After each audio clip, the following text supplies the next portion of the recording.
그럼 실제 편의점주들 같은 경우에는 이제 수입이 좀 줄었다 이 정도에서 물론 이제 그보다 어려운 분들도 계십니다만 네. 이런 상황인데 다른 자영업자들이나 소상공인들 같은 경우에는 이번에 최저임금 인상과 관련해서는 아예 빚을 내서 버티고 있던 상황에 이제 한 짐이 더 올라가 보면 이제 어쩌라는 말이냐 굉장히 심각함을 호소를 하고 있고요. 그러니까 어떤 얘기가 나오냐면 차라리 코로나19 지원금 안 받아도 좋다.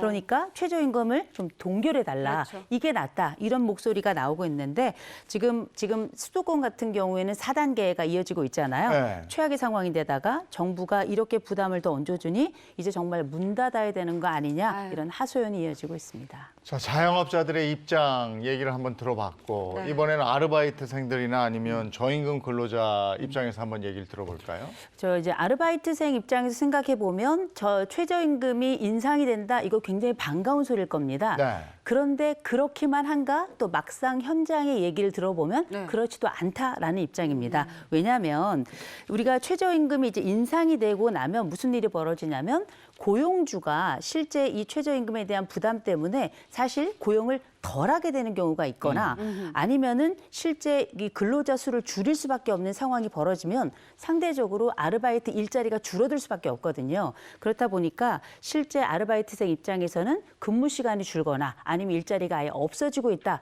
이런 상황이 되니 오히려 더 불안해진다라는 입장도 지금 많이 올라오고 있습니다. 네. 네, 우리가 고용주, 자영업자라고 했을 때 두 가지로 분류를 합니다. 즉 고용원이 있는 자영업자 아니면 나홀로 자영업자로 이렇게 분류를 하게 되는데요. 이 최근 통계를 보면 뭐 직원이든 아르바이트생이든 이렇게 고용원, 누군가를 고용하는 자영업자가 128만 명인데요. 지금 표를 보시면 알겠지만은 거의 뚝 떨어진 걸 볼 수 있지 않습니까? 네. 최저입니다. 1990년 이후 저렇게 고용원을 고용하고 있는 자영업자가 최저 수준까지 떨어졌고요. 그건 무슨 말이냐? 이제는 나홀로 일하는 그러니까 사장님이 오히려 일까지 다 하는 네. 나홀로 고용주가 크게 늘어났다. 이렇게 볼 수 있습니다. 그래도 가게는 계속해서 운영이 돼야 될 텐데 그러면 이 아르바이트생들의 빈자리는 누가 채우게 되는 거예요? 제가 얼마 전에 식당에 갔는데 직원이 없어. 서빙 로봇이 1단, 2단, 3단 음식을 배달하는데 주문하신 비빔냉면 나왔습니다. 맞아, 주문하신 맞아. 물냉면 네. 나왔습니다. 저렇게. 진짜 배달을 직접 하는 거예요. 이렇게 네. 서빙을 하는 거죠. 예. 그러니까 이제 사장님 말씀으로는 그래요. 아르바이트생 한 달 쓰는 것보다 서빙 로봇을 렌트하는 게 훨씬 비용이 저렴하대요. 아, 로봇 한 대가 1.5명 역할을 합니다. 그래요. 그러니까 저걸 쓸 수밖에 없는 거예요. 근데 서빙 그렇죠. 로봇만 있는 게 아니고요. 네. 그 아마 카페 가보신 분들 중에 경험한 분들 계실 겁니다. 제가 봤던 거는 그 로봇 이름이 보또리였는데요. 보또리? 보또리가 커피를 내려요.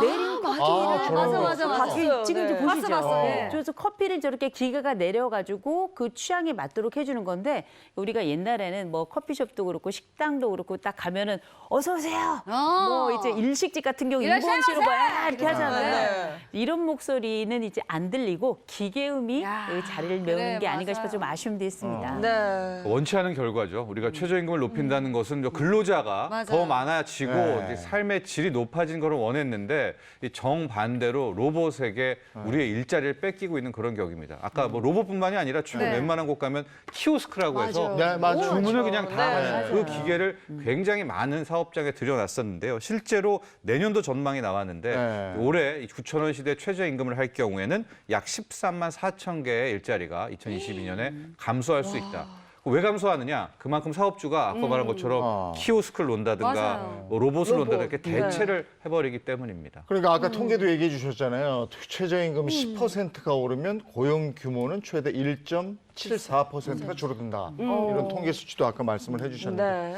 이러다 보니까 최저임금보다도 낮은 임금을 받으면서 일하는 청년들도 늘고 있다. 이런 얘기를 들었어요. 그래요. 일자리가 줄면서 청년들이 정말 최저임금을 못 받더라도 울며 겨자 먹기로 정말 일하고 있습니다.